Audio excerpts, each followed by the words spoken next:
This is from Fast Company from earlier in the year. Is the dead internet theory suddenly coming true? Here's my proposal to you guys.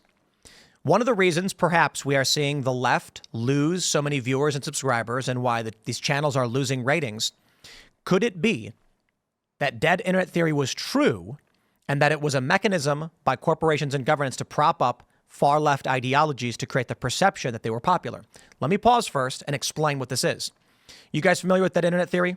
Sounds something similar to what Brian was saying earlier. Around 2016, the idea is that the internet has become more bots than people. Oh. So when you make a post and you're like, I don't like waffles, all of the responses are automated bots who are trying to sell a product or convince you of something to control your opinion. Yeah. Let's pause and go back to the late 2000s, early 2010s with the Anonymous Hacker Collective and Lulzsec and groups like this. We discovered through the work of Barrett Brown and Project PM and some hackers who exfiltrated data that the U.S. Air Force was creating sock puppet social media accounts to be sold. They create them. They have a single individual operate 50 accounts to control public opinion. Yeah. Assumptions were that in Libya, one of the favorite points brought up by activists during the time of the Libyan revolution/civil war was, there sure are a lot of Libyans that speak English and around American social media, but you'd see these Libyans saying, we must stop Gaddafi, freedom. And the Americans would be like retweeting it like, wow, look at this. And it was generating public support in the United States for NATO to go in and do airstrikes, no-fly zones, whatever. Hillary Clinton then says, we came, we saw, he died. Mm-hmm. If dead internet theory is true and corporations and governments are largely controlling bot accounts, what you'll end up seeing is a couple things.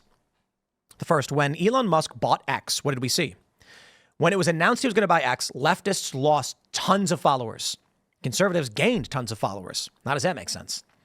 Well, some speculated that it was because there was a thumb on the button, that Twitter at the time was propping up left-wing channels and holding back right-wing channels. Could it be that bots were largely being operated to prop up these left-wing channels to make it look like they were more prominent than they really were? Well, following Elon's takeover, users started complaining they weren't getting the same views and clicks anymore. Why is my engagement so down? I mean, for me, it was kind of like every tweet I put out have thousands. Now it's like sometimes they have 1,000, sometimes a few hundred. Well, when you get rid of bots, which is what Elon's whole plan was, your engagement will go down. Your engagement was fake the whole time. But people can't tell the difference. They see 10,000 likes, they feel good. They see 1,000 likes, they feel bad, even if they aren't real. Following the election, David Pakman says, Brian Tyler Cohen, all these liberals are losing followers. They're losing subscribers. Now we're hearing that the left, these liberals, are bleeding followers on X like crazy. And perhaps because they're all fleeing to blue sky. That makes no sense. Rage quit. I don't believe it for a second. Because didn't they already flee to Threads? Mm-hmm. What's wrong with that? They already fled to Threads. How are they now fleeing again? Doesn't quite make sense unless dead internet theory is correct. Following the election of Donald Trump, the machines that were propping up these bots turned off. The accounts deactivate, the money stops flowing. No one's paying these people to run sock puppets anymore, so they all just shut it down. And then we see the left burn a bunch of followers. They would be shutting them down way before he gets into office and torching all evidence that they existed. No. They have to wait until the election because what if he wins? I mean, before inauguration is what I meant. They're doing it before inauguration. Right. So the reason why it happens immediately after the election makes perfect sense. If they're running these bot accounts, one person running 50 followers to make it look like a liberal's got a big following and making lots of money, how is this one guy getting 1 million views per video? They're not going to shut it down before the election in case Kamala wins. If Trump wins, who's going to pay the bills? Hillary Clinton cut a bunch of deals. You know, what was it? The Clinton Global Initiative and Foundation shuttered as soon as she lost the election and the donations stopped coming in because we know what the point of that was. So if you are being paid to run 500 sock puppet accounts to comment, to post, to view videos, and they've got a team of 10 running, 300,000 clicks for these videos, once the election's done, you're like, okay, the contract is up. We're done paying this. All of a sudden, the views drop, the subscribers drop, cancellations hit. Mm-hmm. Perhaps. I'm not saying I know for sure. Yeah, there's also a third option. Well, first of all, there's two types of these accounts. One is hired guns, right? And the other one is private, like just some kid in Malaysia, trying to do whatever he wants to do, right? So the private guy doesn't necessarily turn his bots off. He just changes course. Right. So he goes, I was shilling for the left. That was the thing to do. Now it's like all these bots now shill for the right. Here's another component to that. A lot of bots that operate on X and other platforms do it to create the image of that they're real.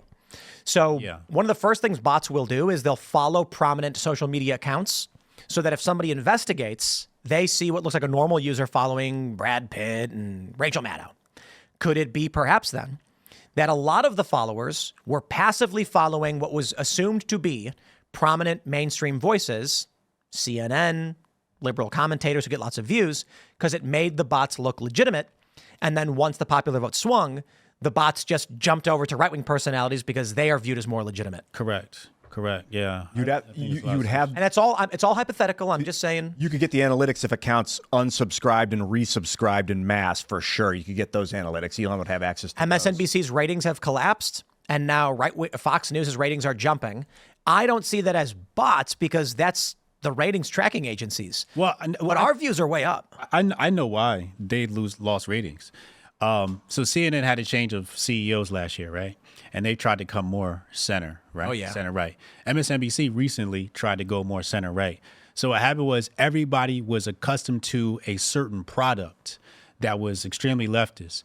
I have family members that said, they're angry at CNN. They are angry at MSNBC because they've had a more balanced take and they are no longer watching these channels.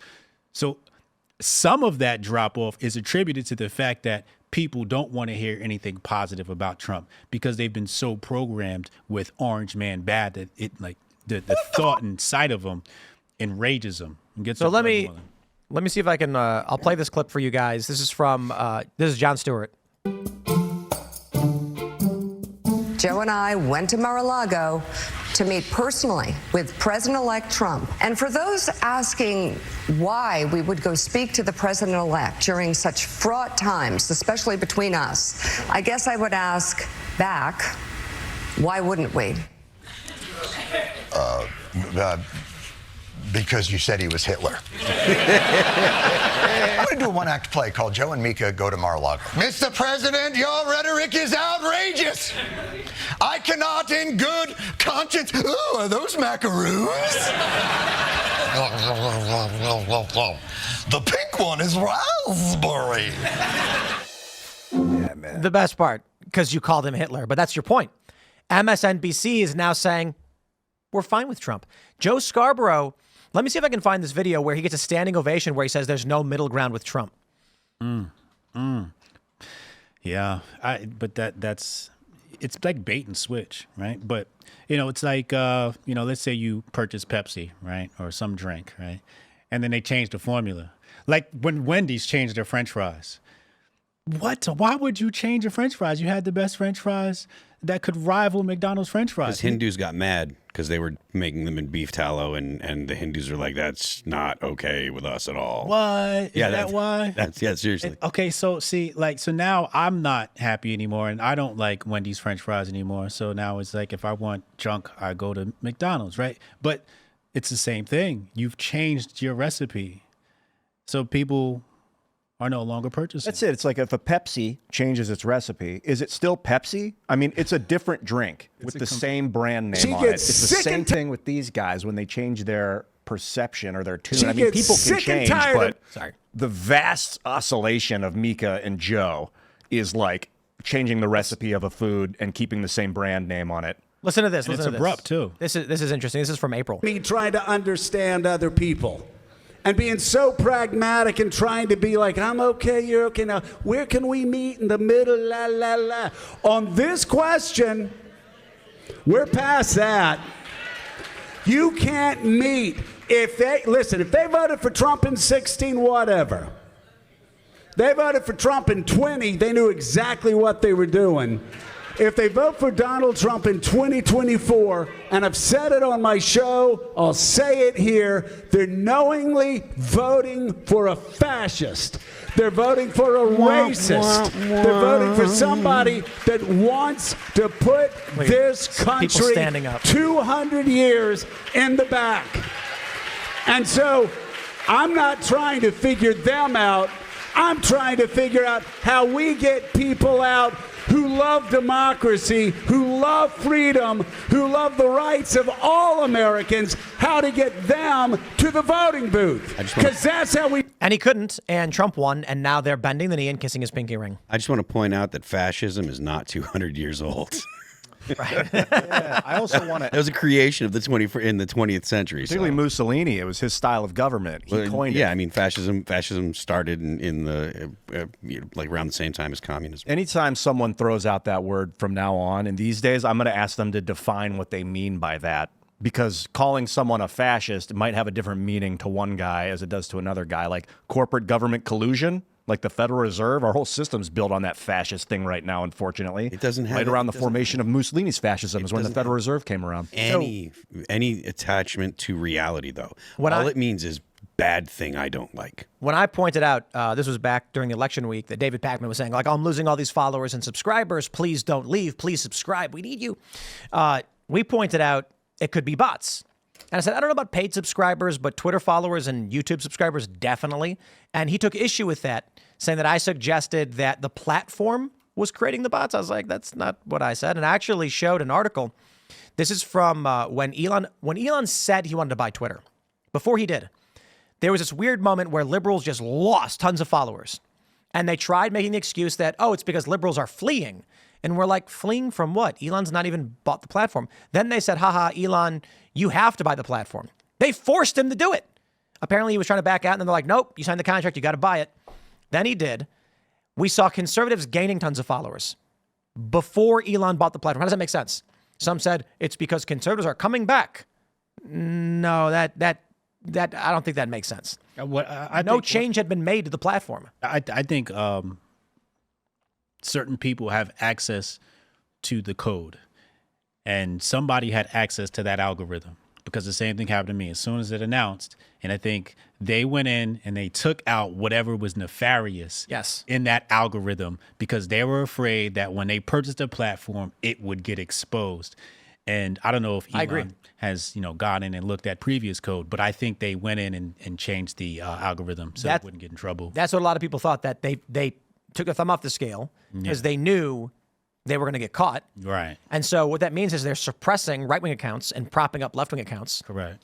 And they're doing it because they want to push the liberal worldview, knowing it cannot compete in the marketplace of ideas. Yeah, it's impossible to say for sure, but it is such an easy tactic for a government-funded agency or corporate agency to do that. A fascist agency in that instance, if the government was outsourcing it to a corporation, that would be very fascist of them to do.